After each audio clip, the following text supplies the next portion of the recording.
It's time for this week's episode of Brandon Sports Talk, featuring in-depth interviews from those who are trending in the world of athletics. And now, here's the host of Brandon Sports Talk, Brandon Pate.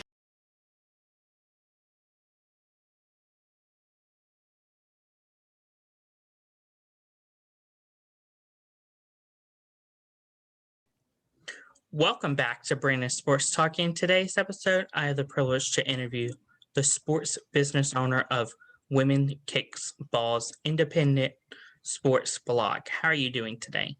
Hey, Brandon, doing good. How are you? I'm doing good. Can you talk about how you knew that you wanted to start your own sports independent blog? Yeah, so I actually grew up playing soccer for nearly 10 years. And yeah, I love the sport from a young age. It was something that my family was very involved in. But I was also the kid who showed up to soccer practice reading books. And so for me, I was just very intrigued with storytelling and writing. And so during my senior year of high school, when I had to stop playing soccer due to health reasons, I just knew I wanted to start writing about women's soccer. I'd always, like I said, enjoyed writing, but just didn't know what I wanted to write about.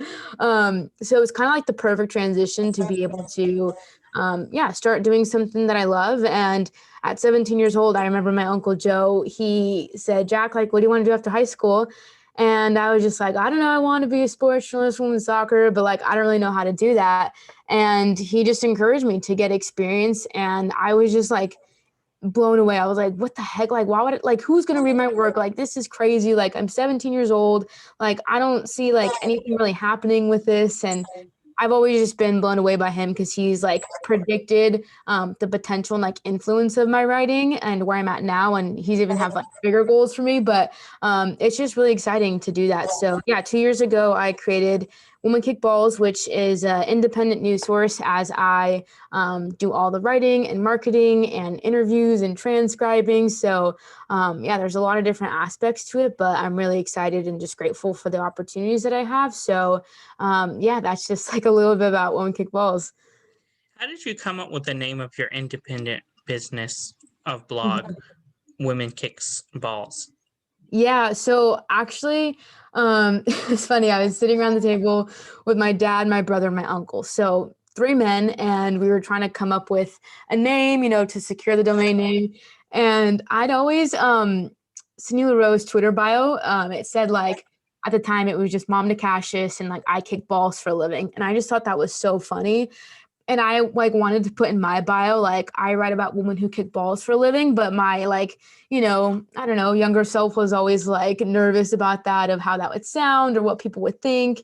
And so I just never did. And we were coming up with a name that just kept coming into my mind. And I was like, women who kick balls. And I was like, that sounds cool, but also too many words. And then I just remember saying women kick balls. And my brother was like, what about girls who kick balls? And I was like, no, that's exactly why I want it to be women, because I want to educate people about just what that's like. And me being a feminist, I was very adamant about that. So I wanted to showcase women's soccer. And I feel for me, a value that I want to contribute, or that I really pride myself on, is equality and bringing more attention to the women's game. So it literally stemmed from Cindy Rose Twitter bio way back in the day, but it just kind of stuck. And so a lot of guys especially get super weird about it, but I've learned to just kind of go with it. And also it gives me an opportunity to explain what I do and why I do it. So that's a little bit about the name of it too.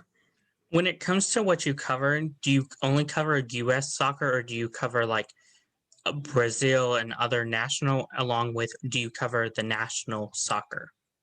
Yeah, so with my coverage, I predominantly cover the NWSL, and then I also cover the U.S. Women's National Team. So because both of those are American-based teams here, again, it's very hard for me even to just stay up to date with both of those leagues, because it's just me, myself, and I. I also tried to do pieces if I can, if I have the time. I also am very busy. But if I have the time, I'll try to do, cover a breaking news story, whether it's in a different country or another national team.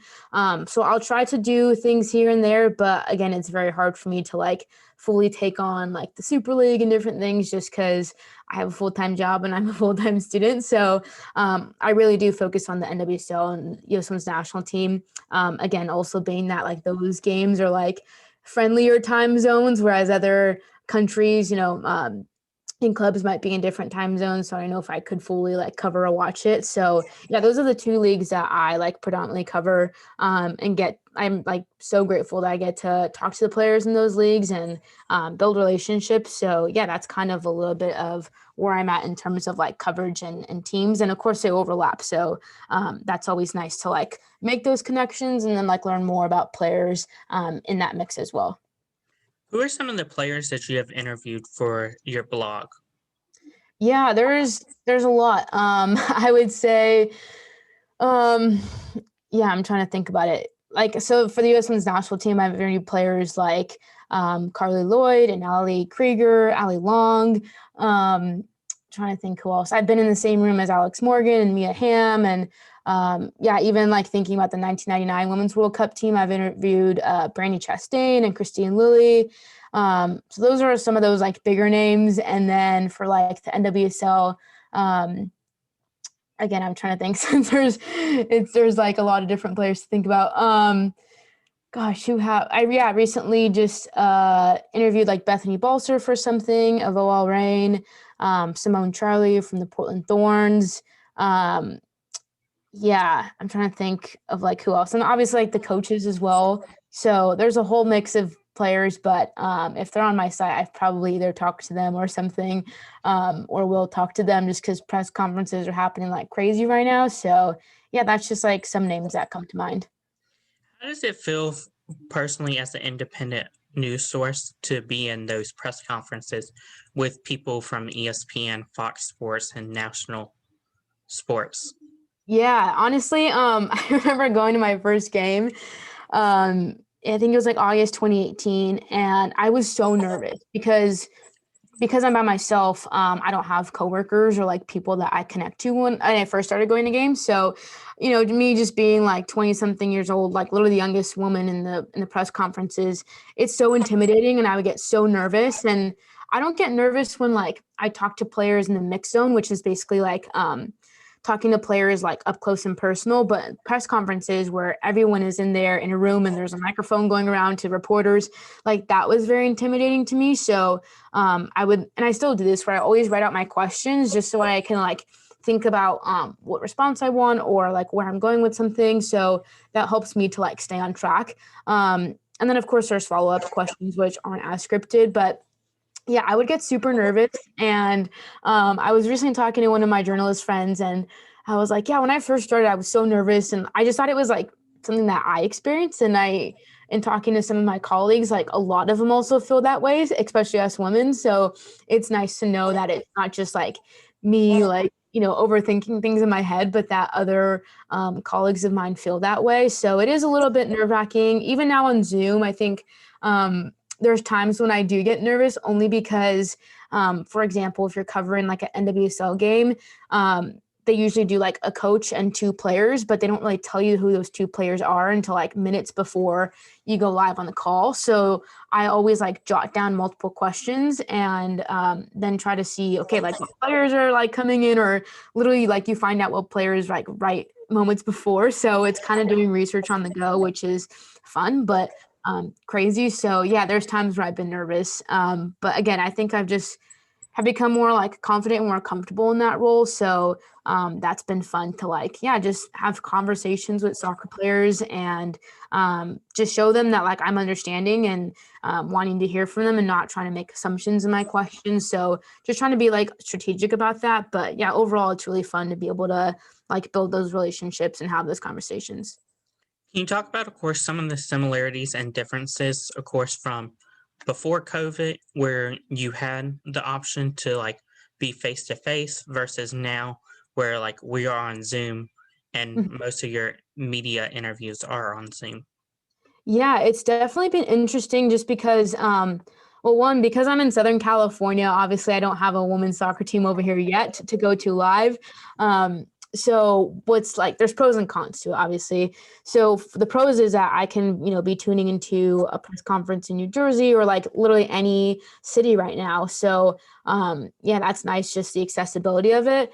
But the downside to it is that, like I was saying earlier, in the mix zone where you have those, up close and personal conversations, and you can just kind of like sit with the player and like talk to them. We don't have that. So right now, everyone's in the same room. They're getting the same responses. So everyone's using the same quotes or trying to get creative with that. So it is, yeah, like I said, just a different aspect of it, because now it's like, if you want to ask a player a question, it's only like one, maybe two or questions or so. Whereas in a mix zone, you can like, I think it's just obviously easier in person rather than like staring at a screen. So I feel like the conversations, like you get to hear their personality a little bit more, whether they're joking with you or, they're just like making other conversations and going on tangents. And now it kind of just feels like we're a little bit on a time crunch of like, okay, we have, I don't know, 5 or 10 minutes with this player. So like get your questions in, and there's probably like already a long line in general, like for players like Alex Morgan or big names like that. So it's there, like I said, there's just pros and cons to it, but it's just really cool to build off of that. So I can't wait for like in-person interviews. I'll never take that for granted ever again. Not that I did, but like I'll definitely like sit in that a little bit more. How does it feel whenever you do get in-person interviews, like for example with Alex Morgan? Yeah, it's really cool. Just because I think obviously as a reporter and someone watching the game, like you see them whether it's on TV or like from the press box. So I think you always see them from a distance. And it's weird because then you're writing about them or writing about their life or their career, and that kind of sounds a little bit more personal. So to be in the same room or within arm's distance of these players, it just kind of I think is a reminder of like, yeah, these players, like, sure, they're great players and, they're on these teams for a reason, but they're also people. And so I always try to keep that in mind. And whatever I do is just treating them like normal people, and, also being sensitive to if there is like difficult conversations that come up, whether it's about like racism or mental health or whatever. I think as a reporter, what you really have to do is like read the room of like where things are at. And so I feel like interviewing has definitely helped me to like kind of be more in tune with what these players are going through off the pitch as well. So yeah, I definitely try to do that in my coverage, just because again, I obviously value these women as players and think they're incredible athletes and want to bring more recognition to their skill and what they do. But I also want to be mindful of them as people and just treat them with respect. So for me personally, I always give, when I'm working directly with the player, when I'm requesting like a player interview or a coach interview, I always, always, always send a first draft to them and give them like the approval or opportunity to make any edits, whether it's like, which I hope this would never happen, but like the spelling of their name is wrong or something, or to a detail or a quote that they want to edit. I make sure that they have that opportunity to do so, just because, yeah, I've been on the other end of an interview when someone's writing an article about me and something so tiny is wrong or inaccurate, and you're like, that's just kind of like annoying and it bugs you. And so to be able to like just have that understanding, I think is important, again, because the women's game is a minority in sports. And so trying to elevate that and set the standard to a new level is like my goal. So yeah, sorry, long answer for that, but that's just kind of like how I think of that when it comes to like working with players. What are some of your favorite memories and moments so far that you've had while covering women's soccer? Yeah, gosh, there's so many like things I can think of, but um I'll try to narrow it down to this specifically. So like I kind of mentioned earlier, like when I first started writing, it was just like showing up to a game, not knowing anyone. But I met this woman named Patty LaBella. Shout out to Patty. She has a podcast as well. And I met her and I just started asking her questions, and she's been like covering women's soccer for like, I don't know, 5, 6 years, maybe even longer than that. Probably longer because she's been doing it more than me. But I just started asking her questions, and she kind of like, I feel like showed me the ropes, or like kind of just like helped me out. And so I feel like she was like a early like soccer mentor without the title. And so, yeah, I would just talk to her, and like, I think that's really fun to have people that you get along with and that are genuine and that want to help each other. So Patty, along with a few other of my colleagues, I'll just give them a shout out because why not? But like Michelle and Kelly, like we have a group chat, which is so fun because again, neither of us have like coworkers. We have other full-time jobs and do soccer coverage. So it's nice to have this group of like women who have their own independent like media things going on and to be able to have that understanding. And we always help each other out, whether it's, at a game. And I remember one time I was trying to get an interview from Carly Lloyd, but I was like pretty far back in the crowd, and my friend Michelle just like got my audio recorder and like pulled it closer since she was closer to Carly Lloyd. And I was just like, wow, like you wouldn't really experience that, or I don't know who could say that about their like, professional colleague friends, but I just really value that group and just what they do. So I think even going off that too, like we all gather when we go to the LA games just because we're all in Southern California. So I think, my favorite moment too is like interviewing Ali Krieger, who's one of my favorite players at an LA game. And just as I was asking her questions, she was like already joking with me. And I was like, wow, she just seems like super funny. And so it was just like nice to see her personality come out a bit more. So I would say like those LA games just definitely like come to mind because they're some of like my first games, attending as a reporter and at the press box and feeling a little bit more comfortable in my skin. So I would say find yourself some like cool work colleagues and don't be afraid to help each other out because we're all just trying to like do the same thing.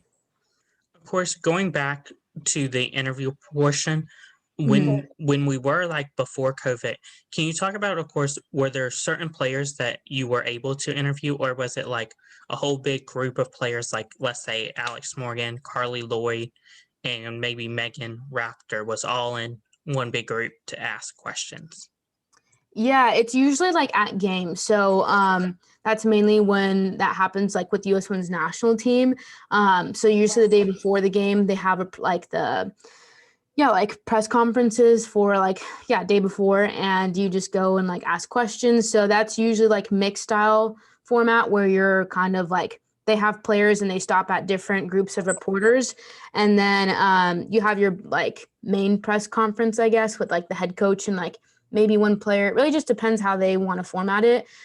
So sometimes you're just going from like a room with everyone and then going into like those individual like rooms, which I guess nowadays would be like a breakout room. I don't know. That's what it makes me think of. But nowadays with it being on Zoom, it's like still the day before where they have those press conferences and they bring in a coach and a player or two. And then after the matches, it's the same thing where you talk to the coach and then you talk to a few players. So it follows the same format. Again, it just looks different and everyone like sees the interviews and has access to them now as far as reporters. So that's just kind of like what it looks like. I think it's just the lack of like that personal, like up close, in arm's distance of like getting a clear audio or something. So I would say like that's one of the main things that have changed like with COVID. Can you talk about, of course, the process of being an independent reporter and getting that access to interview those national and professional players? Yeah, so it really just depends. Being like an independent news source, I feel like there's a lot of learning along the way.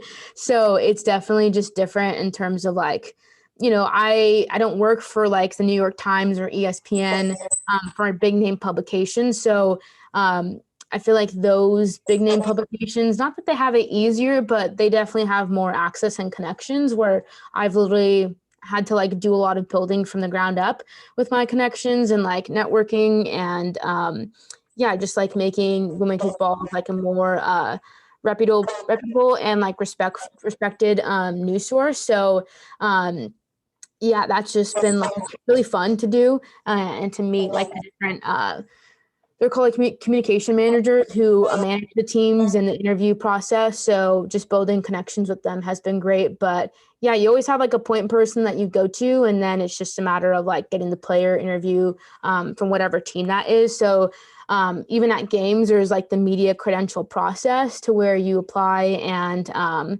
like the team really decides whether or not you get accepted. So it is a bit of a process, but I think as I've been like working towards this, it's exciting just to see like, oh yeah, like this is paying off. And and like just to see like where my goals are being met. But I'm very excited for like what else is to come. I always feel like this is just the beginning of like going to live games or just like talking with players. These are things that I hope to do and now I'm doing them. So for me, that's like always very exciting. What is something that you learn now that you didn't know before starting? Yeah, gosh, there are so many things, but I would say, oh man, we'd be here for a few hours if I, could fully answer that question. But I think specifically when it comes to like interviews and reporting, because I'm a journalism grad student right now, that's been really fun to just like have classes in like my specific area of study. So yeah, I would say like I think just taking more time to be like strategic about questions and more intentional has been really good. And learning, yeah, different styles of like interviewing and reporting and different like yeah styles and methods of writing. So yeah, I would say those are just like a few things that come to mind in terms of like the media or like content side of it.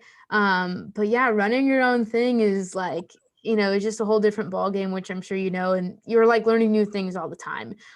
So it's always fun, and it feels like, yeah, there's just like so much more to do. So I'm excited to see like what that looks like. Again, I have no idea what'll like even happen, but yeah, I think like so far it's been just encouraging to have like different supporters and people from around the world who read my work and to be able to provide like free and accessible and quality content for them to like have access to the women's game. What are some of your future plans with women's kickballs? Yeah, that's another good question too. Um, like I said earlier, like being a journalism grad student, one of my classes right now too is like actually learning how to it's literally called media entrepreneurship. And whenever I tell people what I do, it always just feels like, oh, no one else like understands this, or it always kind of feels like I'm the lone person out. But I think with this class, it's been really helpful to look at like how to create a media startup and the different components that go into it when it comes to marketing and like your target audience. So I don't know specifics of what that looks like, but what I do know is that I want to start working towards creating like some sort of like financial like income or like not even stability, I would say, but just having some sort of financial avenue to support my work in terms of going to games and getting coverage. I've always been very, even as like a consumer in general, I've always been very annoyed with like trying to like even just stay up to date with the news, and you click on an article from New York Times or something and you can only read like the first few sentences because they block out the rest of it since you need like a paid subscription. So I've never been a fan of those models. So I would never like want to fully charge people for that way. So that's where it's like trying to get creative with other ways of, making an income to provide, just some sort of financial like stability for this media startup. So that's never been my intention, but it's just obviously nice to be able to have that to then support my work and continue growing that. So yeah, I don't know. We'll see. But people can follow along at womankickballs.com and stay up to date on those things. So yeah. What advice would you give upcoming future independent sports publications? Yeah, I think for people who are wanting to get involved in like creating their own brand of work, I would just say like it's gonna be so hard. Like I know I've been doing it for 2 years, so it's not even like I'm a master at this or anything. But I would just say like keep going. I think there's so many avenues to learning and to growing. So I would just say like yeah, like even if you don't have a plan, like that's okay. Like I think there's a lot of learning along the way too. And then I would also say just like have a group of people that not just support you, but like will also kind of give you advice. And I'm trying to think how to word this. Like I talked about my uncle Joe, who isn't even in the soccer world of things. Like, he's a lawyer, so he just has, I think, like a universal business language. So I feel like he's like my like business mentor because I always go to him about questions, and he has great ideas. And I'm very grateful that like when I talk to him about things, he doesn't just tell me what I want to hear, but he like challenges me in my thought process or like gives me new ideas. So I would say just like find like a mentor or someone like that who can, like help you along and like just the thought process of what you're doing. Again, I think it's great to have supporters and people who like what you do, but also at times, like, you don't just need people who are going to tell you, like, how good you're doing. I think you also need people that like have that balance and kind of like help you along the way more strategically. So I would just say like finding your like crew or like your people who can like be your support system, I think is going to be like such a game changer. But yeah, also consistency, I think, is one of the biggest thing, is just day in and day out, always having or like a mindset or a thought process of like where you want to go and trying to reach that. And again, that looks different for everyone, so I know that's kind of broad, but yeah, those are just a few things that I can definitely like think about and reflect on, from my experience at least. Where can my listeners find, of course, your sports blog on social media, and if you have a website? Yeah, so all of like my social media, Instagram, Twitter, Facebook, I even think like Pinterest is just at Women Kick Balls. So lately, even on Instagram and Twitter, I've been making more graphics, and specifically on Twitter, I also like live tweet press conferences and things like that. So you get more of an inside scoop there. And then, yeah, actually, I have a website, womankickballs.com. You can get free quality content. And if you become an email subscriber, you actually get a free sticker. So yeah, if you become a subscriber, I'll mail something your way. So just be sure to fill out that form. But yeah, everything is just womankickballs.com, or social media is just at womankickballs. Thank you again, Jackie, for your interview, and best of luck with your Women's Kicks Balls independent news source. Yeah, thanks so much for having me. You can find Brandon Sports Talk on Facebook at Brandon Sports Talk, Instagram at Brandon Sports Talk, Twitter at Talk_Brandon, and you can find me on YouTube at Brandon Sports Talk. Don't forget to like, comment, and subscribe.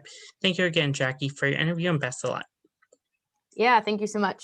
You've been watching Brandon Sports Talk. Please feel free to like, share, and subscribe to Brandon Sports Talk on social media and on YouTube.